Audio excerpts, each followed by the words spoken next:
Bon. Donc, suite à l'enseignement de Geshe-la, qui insiste beaucoup ce matin, surtout sur la purification, on va faire une méditation, Vajrasattva, purification, en appliquant les 4 forces d'opposition. Donc, on va la faire sans s'appuyer vraiment sur un texte précis, juste vraiment pour essayer de bien comprendre de quoi il s'agit et comment la faire en insistant vraiment sur ces 4 forces. Donc, on va se concentrer un peu sur le souffle. On va commencer comme ça, en se concentrant sur la respiration. Prenons une grande inspire pour bien sentir le souffle qui entre et qui sort au niveau des narines ou au niveau de l'abdomen.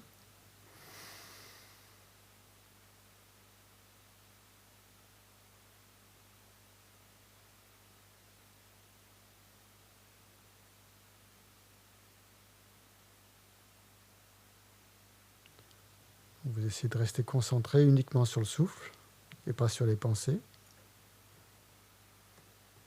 qui vous traversent.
Pourquoi, lorsque nous essayons de méditer sur le souffle, par exemple, notre esprit commence à errer de ci, de là? Pourquoi est-ce que c'est si difficile de contrôler notre esprit, de le poser sur un point, qu'il ne bouge plus, de le concentrer? Et pourquoi c'est si difficile, en général, d'obtenir des réalisations?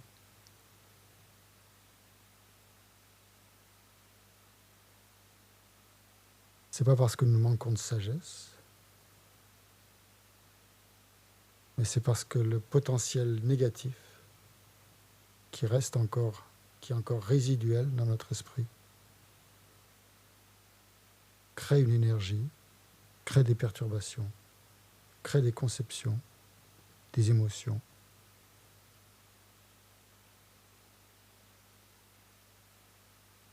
Qui nous empêchent de méditer vraiment, correctement et profondément.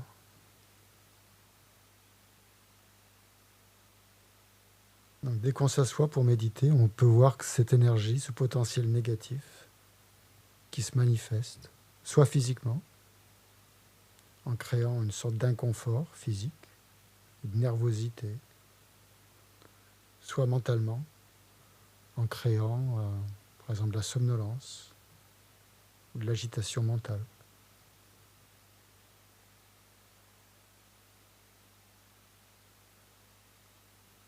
Ou de la tension, ou des doutes.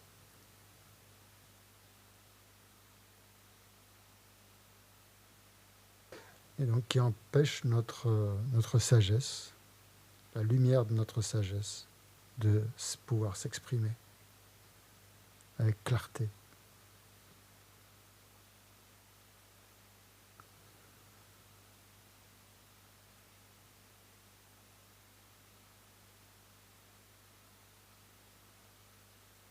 Donc c'est ça que nous devons essayer de purifier pendant les pratiques de purification, purifier cette énergie négative qui nous empêchent de réaliser la voie vers l'éveil.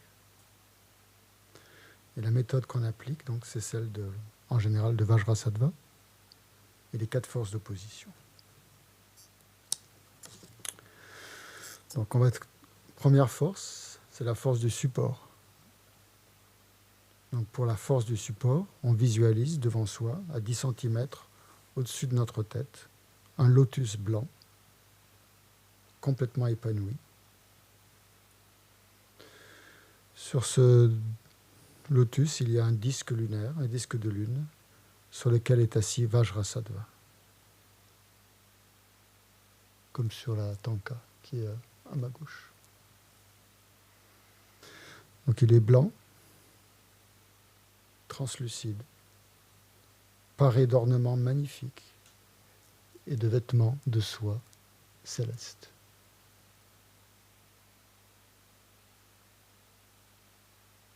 Chaque élément de cette visualisation est de la nature de la lumière. Il n'y a rien de tangible, comme un arc-en-ciel. Donc Vajrasattva a 2 mains, croisées sur son cœur. La droite tient un Vajra, qui symbolise la grande félicité ou la méthode. Et la gauche tient une cloche, qui symbolise la sagesse, qui réalise la vacuité. Donc ensemble, la cloche et le Vajra représentent sa réalisation de l'éveil, l'union inséparable de la méthode et de la sagesse.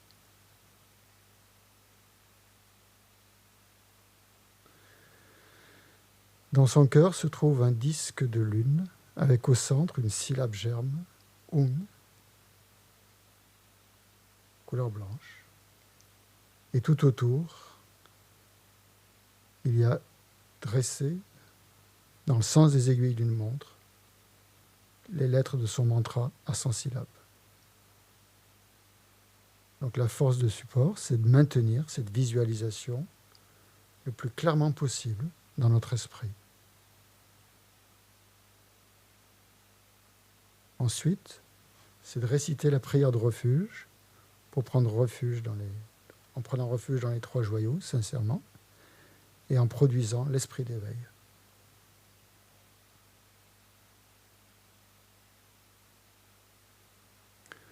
Donc on se concentre sur notre visualisation de Vajrasattva en face de nous, et on récite mentalement ou verbalement la prière de refuge et de bodhicitta. Par exemple, je prends refuge dans les 3 précieux joyaux, je libérerai tous les êtres et les mènerai à l'éveil. Ainsi, parfaitement, je fais naître l'esprit d'éveil. Je prends refuge dans les 3 précieux joyaux, je libérerai tous les êtres et je les mènerai à l'éveil. Ainsi, parfaitement, je fais naître l'esprit d'éveil. Je prends refuge dans les 3 précieux joyaux, je libérerai tous les êtres et les mènerai à l'éveil. Ainsi, parfaitement, je fais naître l'esprit d'éveil.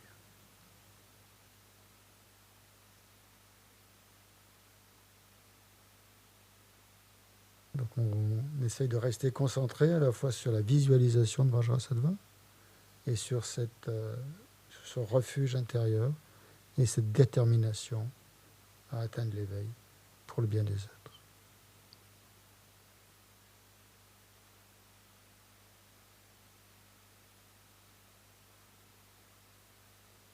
Ensuite, la deuxième force, c'est la force du regret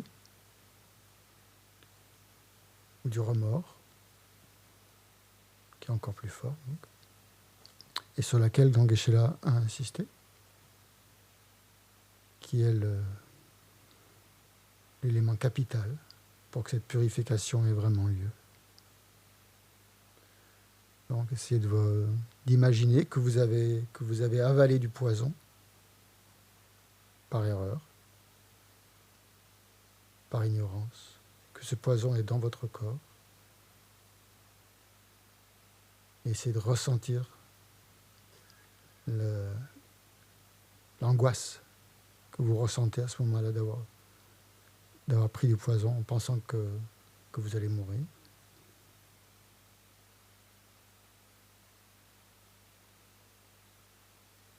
Mais pensez en fait que les actions négatives qui sont les karmas négatifs, potentiels négatifs qui est dans notre esprit, est encore plus fort que ce poison physique. Parce que ce potentiel négatif peut nous suivre dans toutes nos vies futures. Et la cause de renaissance infortunée. Donc c'est vraiment encore beaucoup plus grave qu'un simple poison.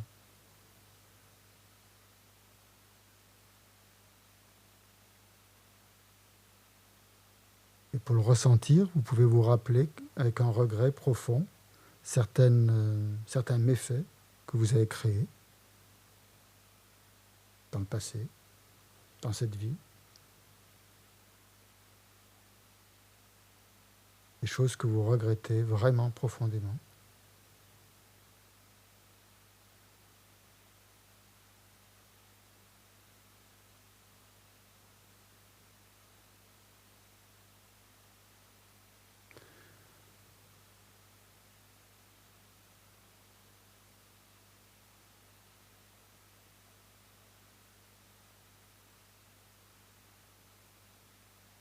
Mais surtout, rappelez-vous en fait que depuis des temps immémoriaux, nous avons accumulé des tonnes de karma négatif. Que chaque action négative peut mener à de nombreux éons de souffrance, des kalpas de souffrance.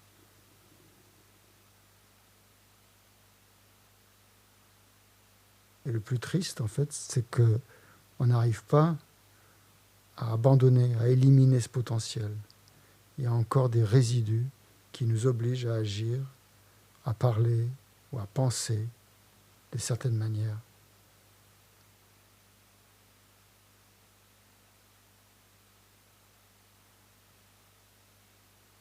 Et même si l'on essaie d'éviter certains actes, c'est comme si on était contraint de le faire, sans répit. Et qu'il y a toujours une trace dans notre esprit qui nous conditionne à agir, à parler ou à penser d'une certaine façon.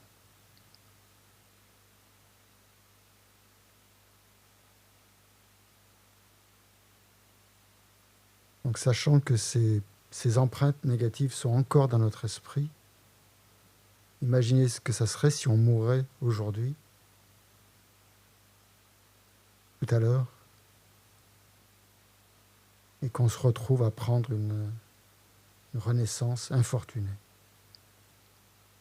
Qu'est-ce qu'on pourrait faire ?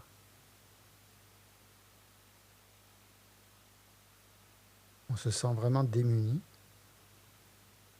impuissant, et on se tourne vers Vajrasattva à ce moment-là, qui est en fait notre maître spirituel, la manifestation de notre maître spirituel. Et on lui demande dans sa grande compassion de nous montrer la voie pour éviter de telles souffrances.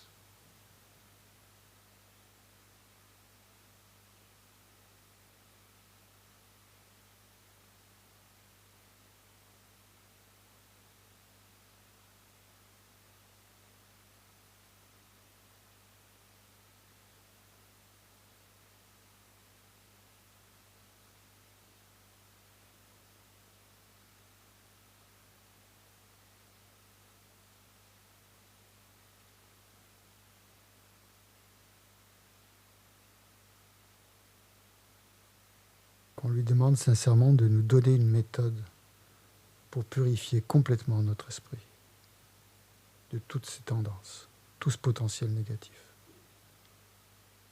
qui nous entrave.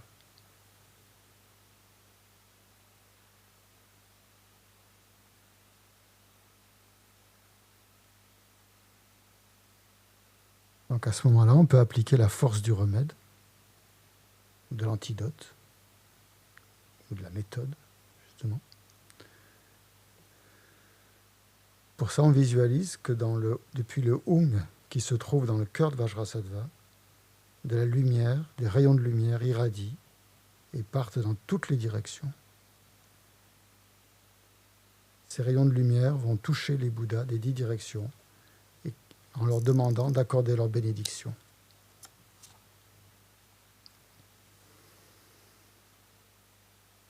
Aussitôt, les Bouddhas acceptent et envoient des rayons de lumière blanche et du nectar de couleur blanche, qui est en fait l'essence de leur corps, de leur parole et de leur esprit. Et cette lumière et ce nectar se déversent comme une pluie de lait, qui s'absorbe dans le Hum et les lettres du mantra qui se trouvent au cœur de Vajrasattva.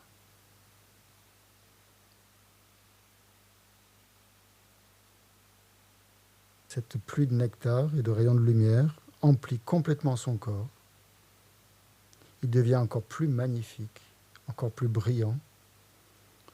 Les lettres de son mantra ont encore plus d'éclat, plus de lumière. Imaginez, on dit que c'est la lumière de ces lettres du mantra est plus forte que la lumière de 100 000 lunes réunies sur des montagnes enneigées.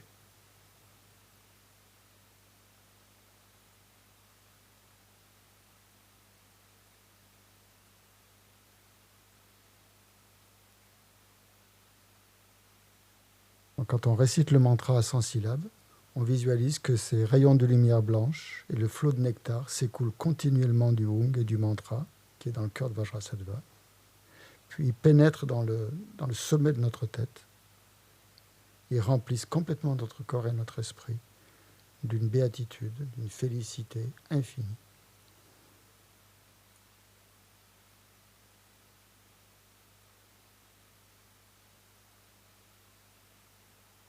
Donc on récite ensemble le mantra, puis on récite après séparément, individuellement, à voix basse.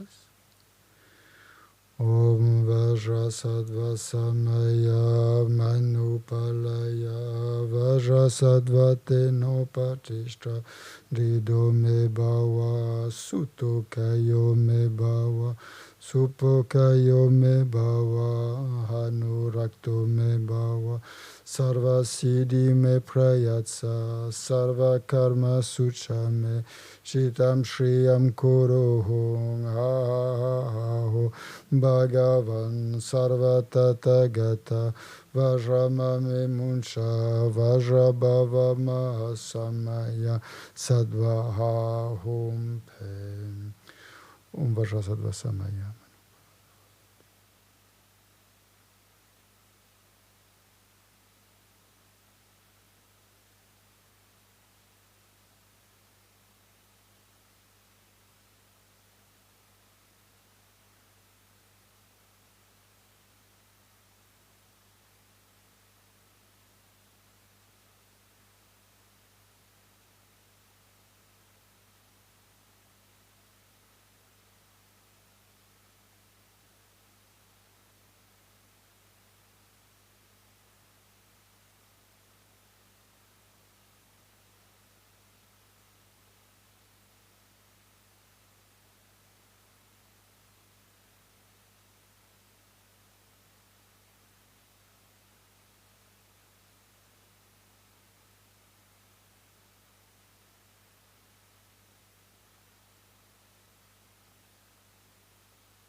Pendant que vous récitez le mantra, vous visualisez qu'on va d'abord faire la purification du corps.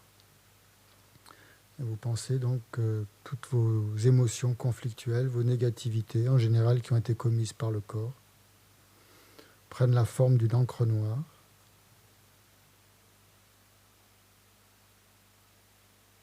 Que toutes les maladies et les afflictions causées par des esprits malfaisants prennent la forme de scorpions, de serpents, de grenouilles, de crabes, qui sont chassés par la lumière et le nectar, qui quittent votre corps par les ouvertures inférieures, comme une eau sale qui s'écoule d'un tuyau de drainage. Nous sommes complètement libérés de ces problèmes. Ils n'existent plus nulle part.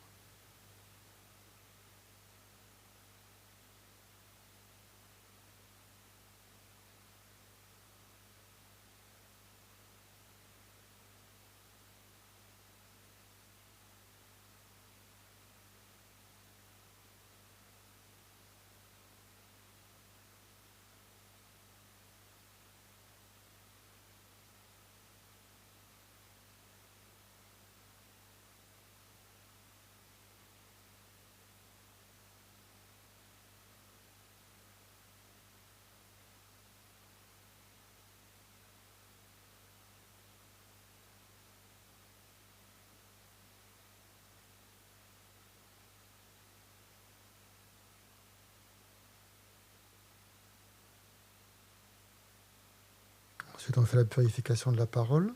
On visualise que nos émotions conflictuelles et les empreintes des négativités de la parole prennent la forme d'un liquide qui ressemble à du goudron. La lumière et le nectar remplissent notre corps, comme l'eau remplit un verre sale. Les négativités, tout comme la saleté dans le verre, montent à la surface et sortent par les ouvertures supérieures de notre corps. Donc nous sommes complètement libérés du potentiel négatif créé par la parole.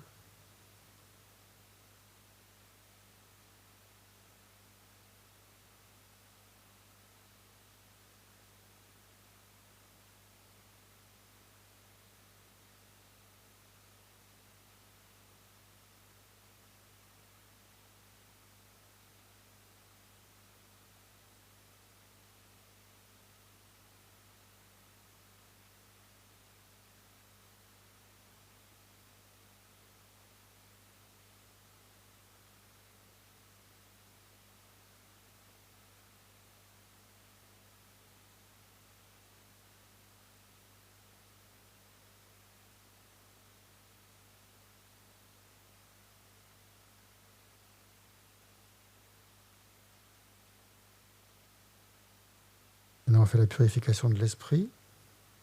On pense que nos émotions conflictuelles et les empreintes de nos négativités mentales sont comme des ténèbres dans notre cœur. Et quand ces ténèbres sont frappées par le flot vigoureux de la lumière et du nectar, elles disparaissent instantanément. Nous sommes complètement libérés du potentiel négatif créé par l'esprit.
Ensuite, nous faisons une purification simultanée. Nous visualisons que ces 3 purifications ont lieu simultanément, qu'elles balayent les obscurcissements subtils qui nous empêchent de voir correctement tout ce qui existe de façon interdépendante.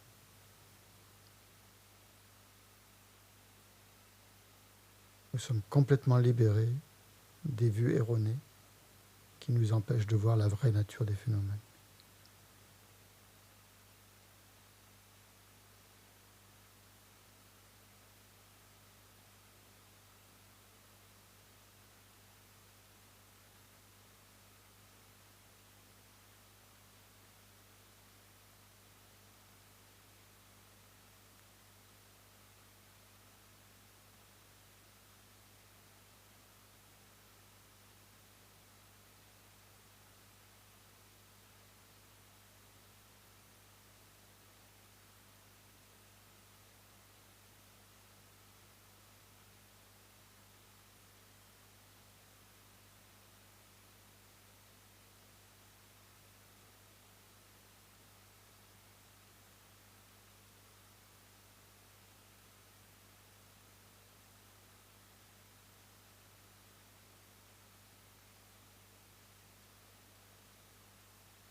Vajrasattva samaya manupalaya Vajrasattva tenopatishta Dijo me bhava Suto kayo me bhava Supo kayo me bhava Anurakto me bhava Sarva siddhi me prayatsa Sarva karma sucha Chetam Shriyam Kurohong Ha Ha Ha Ha Om Bhagavan Sarvatatagata Vajrama Memunsha Vajrabhavama Samaya Sadvaha Om Pe.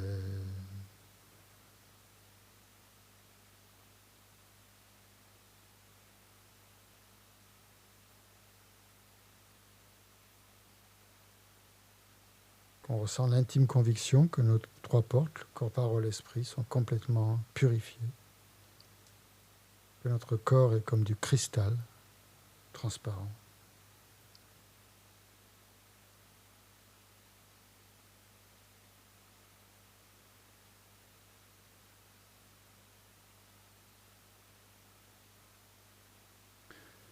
Et nous faisons donc maintenant la promesse, c'est-à-dire la quatrième force, la force de la promesse, où nous promettons, donc devant Vajrasattva, devant notre maître spirituel, promettons que nous allons nous abstenir de certaines actions négatives du corps, de la parole, de l'esprit,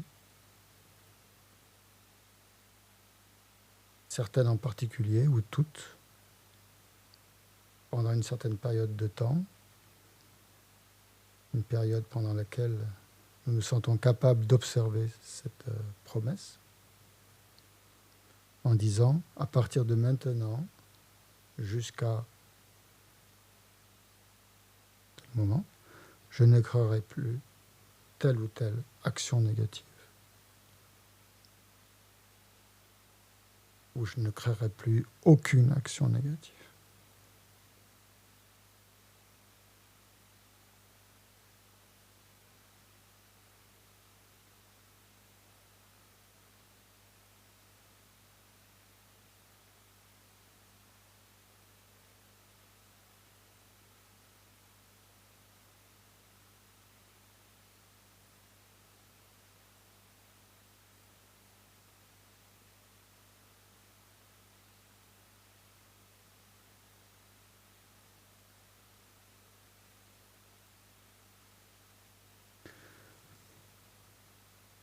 Vous renforcez votre visualisation de Vajrasattva en face de vous, qui est extrêmement content, qui est ravi, et qui vous dit,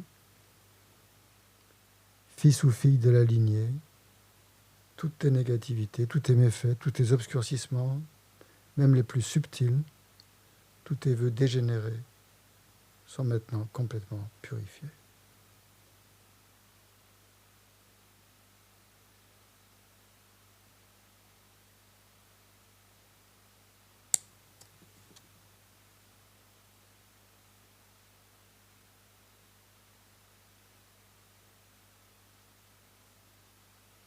À ce moment-là, Vajrasattva fond en lumière, se dissout en nous, et notre corps, notre parole et notre esprit deviennent indissociables du corps, de la parole et de l'esprit de Vajrasattva, notre maître.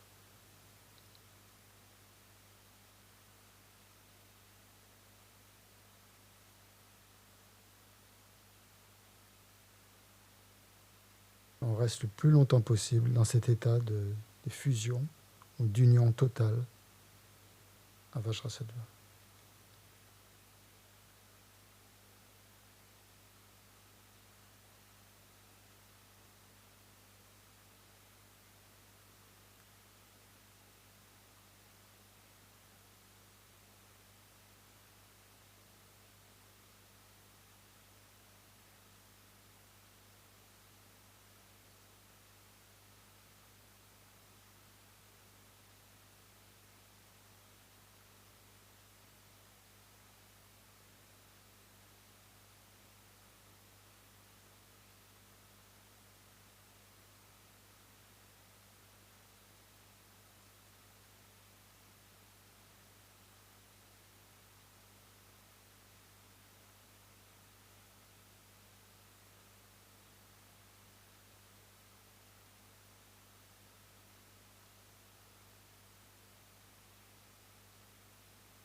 Et si des pensées s'élèvent dans votre esprit, vous les dissolvez immédiatement dans la vacuité, en voyant qu'elles sont complètement insubstantielles, vides, que ce ne sont que des pensées qui dépendent de causes et de conditions, qui n'ont aucune existence en soi.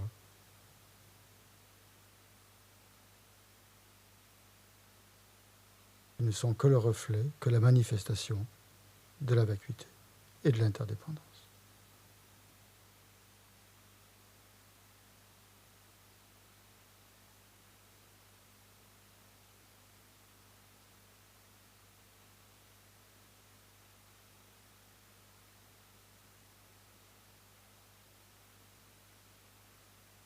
Donc le je, le moi, auquel ces pensées vous invitent à vous identifier, est une erreur absolue, une pure construction mentale qui n'a aucune réalité. Votre vraie nature, c'est Vajrasattva.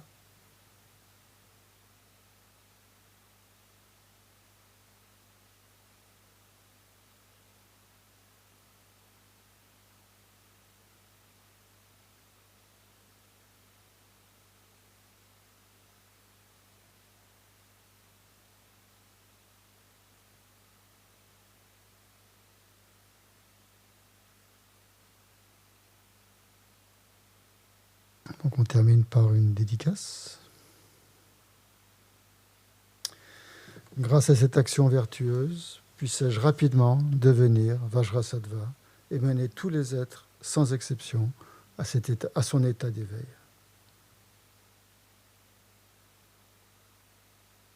Est-ce l'esprit d'éveil, précieux et suprême, naître là où il n'est pas né, ne pas dégénérer là où il est déjà né, mais s'accroître de plus en plus.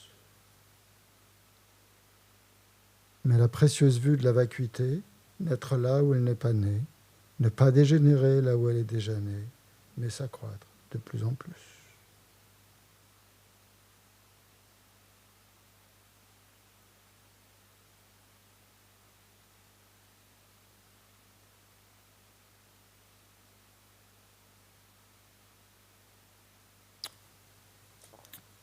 Voilà. Merci. Merci à vous sur Internet qui avez fait cette méditation avec nous. Et tout à l'heure, à 14h30, on se retrouve pour une révision de l'enseignement de ce week-end.